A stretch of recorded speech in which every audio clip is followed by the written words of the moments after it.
সকালে ভার্সিটি যাওয়ার জন্য রেডি হচ্ছিলাম, আম্মু রুমে এসে বলল, নিয়ান, তুই ভার্সিটি শেষে তাড়াতাড়ি বাসায় ফিরিস। কেন আম্মু? আমরা সবাই আজ আমাদের গ্রামের বাড়ি যাচ্ছি। আমরা সবাই মানে? আমি তো যেতে পারবো না, আমার এক্সাম এখনো শেষ হয় নাই, কালকে আমার লাস্ট এক্সাম। তুই তো আমাকে বলেছিলি তোর পরীক্ষা আজকে শেষ হবে। আম্মু কিছুক্ষণ কি যেন একটা ভাবলো, তারপর বলল, আচ্ছা, তুই কালকে পরীক্ষা দিয়ে পরের দিন চলে যাস, আমরা আজকে যাচ্ছি। আচ্ছা। আমি আবার বললাম, আম্মু হঠাৎ তোমাদের গ্রামের বাড়ি যাওয়ার কথা কেন মনে হলো? আগামী শুক্রবারে দিয়ার বিয়ে। কি বলো কি আম্মু, এত পিচ্ছি একটা মাইয়ার কিভাবে বিয়ে হবে? পিচ্ছি কোথায়, দিয়া তো এবার এসএসসি পাশ করেছে।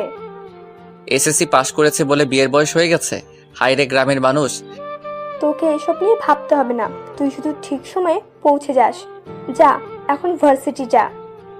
এখন আমি আমার পরিচয়টা আপনাদেরকে দিয়ে দেই। আমি নিয়ান আহমেদ, অনার্স লাস্ট ইয়ারের এক্সাম দিচ্ছি। দিয়া হলো আমার চাচাতো বোন, পিচ্ছি একটা মেয়ে। জানি না চাচা কেন এত তাড়াতাড়ি মেয়েটার বিয়ে দিয়ে দিচ্ছেন। পরের দিন পরীক্ষা দিয়ে বৃহস্পতিবার, মানে দিয়ার গায়ে হলুদের দিন। আমি গ্রামের বাড়ি যাওয়ার জন্যে ট্রেনের টিকিট কাটলাম সকাল 6:30 ট্রেন।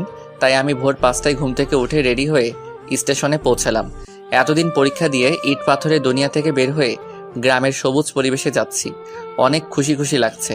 আর অনেক দিন পর গ্রামের বাড়িতে একটা বিয়ে খেতে যাচ্ছি। গ্রামের বিয়ের মজাই আলাদা, যা শহরের বিয়েতে পাওয়া যায় না। সকাল 7টা, ট্রেন চলছে তার দুরন্ত গতিতে। আমার কানের ইয়ারফোন বাজছে রোমান্টিক গান। দুপুর 12:30 এসে স্টেশনে পৌঁছালাম। যেহেতু চাচাদের বাসা স্টেশন থেকে বেশি দূরে না, তাই ভাবলাম রিক্সা দিয়ে যাই। রিক্সা দিয়ে গেলে গ্রামের সবুজ পরিবেশটা ভালো করে দেখতে পারবো। রিক্সা চলছে আপন গতিতে। চারিদিকে শুনশান বাতাস, পাখির কিচিরমিচির সবুজে ঘেরা মাঠ। অনেক ভালো লাগছে। কিছুক্ষণ পর রিক্সা এসে থামলো চাচার বাড়ির সামনে। আসলে চাচা হলেন এই এলাকার চেয়ারম্যান, তাই রিক্সাওয়ালাকে চাচার নাম বলাতেই একেবারে বাড়ির সামনে এনে নামিয়ে দিল। গেট খুলে বাড়িতে ঢুকলাম। বিশাল বাড়িটা খুব সুন্দর করে সাজানো। আমি গেটের ভিতর ঢোকা মাত্রই শিহাব, মানে দিয়ার ছোট ভাই, আমাকে দেখে দৌড়ে ঘরের ভিতরে যেতে যেতে জোরে জোরে বলতে লাগলো, নিয়ান ভাইয়া এসে গেছে। আম্মু, আব্বু, আপু, সবাই এসে দেখো, নিয়ান ভাইয়া চলে এসেছে। শিহাবের ডাকে সবাই ঘর থেকে বেরিয়ে আসলো। সারা বাড়ির সব আত্মীয় স্বজন বেরিয়ে এসে আমাকে ঘিরে দাঁড়ালো। সবাই আমার দিকে তাকিয়ে আছে। আমি বুঝলাম না সবাই আমাকে দেখে এরকম রিয়্যাক্ট করছে কেন, আর সবাই আমাকে এরকম ভাবেই বা দেখছে কেন। দিয়াকে দেখলাম সবার পিছনে দাঁড়িয়ে আছে, আমার দিকে একবার তাকাচ্ছে আর একবার লজ্জা পেয়ে চোখ নিচে নামাচ্ছে। আমি কিছুই বুঝতে পারছি না কি হচ্ছে এসব। হঠাৎ চাচা বললেন, চলো তোমরা সবাই জামাই বাবাজিকে নিয়ে ঘরে যাই। জামাই বাবাজি মানে? চাচা জামাই বাবাজি কাকে বলছে? আমি আমার পেছনে তাকালাম, না, আমার পেছনে তো কেউ নাই। তাহলে চাচা কাকে জামাই বাবাজি বলল? আমি চিন্তায় পড়ে গেলাম। আমাকে চিন্তিত দেখে আম্মু বলল, এই নিয়ান, কি ভাবছিস এত? তোকে কিছু ভাবতে হবে না, চল ঘরে চল, আমি তোকে সব বুঝিয়ে বলছি। আম্মু আমাকে রুমে নিয়ে গেল। আমি বললাম, আম্মু এসব কি হচ্ছে? আমি কিছুই বুঝতে পারছি না। আর চাচা আমাকে জামাই বাবাজি বলছে কেন? নিজের মেয়ের হবু স্বামীকে জামাই বাবাজি বলবে না তো কি বলবে? মানে আমি? তুই দিয়ার হবু বর, আগামীকাল তোদের বিয়ে। আম্মু, কি? আমার পক্ষে এই পিচ্চিটাকে বিয়ে করা সম্ভব না। হঠাৎ আব্বু রুমে ঢুকে বলল, কি বললি তুই? হ্যাঁ আব্বু, আমি এই বিয়েটা করতে পারবো না। আর তাছাড়া আমার কি বিয়ের বয়স হয়েছে? আমার তো অনার্সই শেষ হয় নাই। শেষ হয় নাই তো কি হয়েছে? বিয়ের পর অনার্স মাস্টার সবই করবি। আব্বু, আমি আর কোনো কথা শুনতে চাই না। এই বলে আব্বু আম্মু দুজনেই রুম থেকে বেরিয়ে গেলেন। পরের দিন একরকম জোর করে আমার বিয়েটা হয়ে গেল।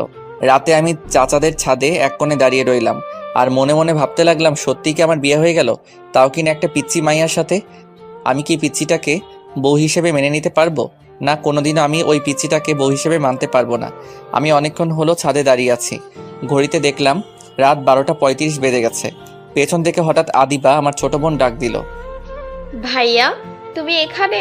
আর সবাই তোমাকে সারা বাড়ি খুঁজছে। কেন? আমাকে কেন খুঁজছে? সে কি, তুমি জানো না তোমাকে কেন খুঁজছে? আজ না তোমার বাসর রাত, আর ভাবি সেই কখন থেকে তোমার জন্য অপেক্ষা করছে। আমি আদিবার সাথে নিচে নেমে আসলাম। আব্বু আমাকে দেখে রাগে কটমট করে এগিয়ে আসলো আমার দিকে।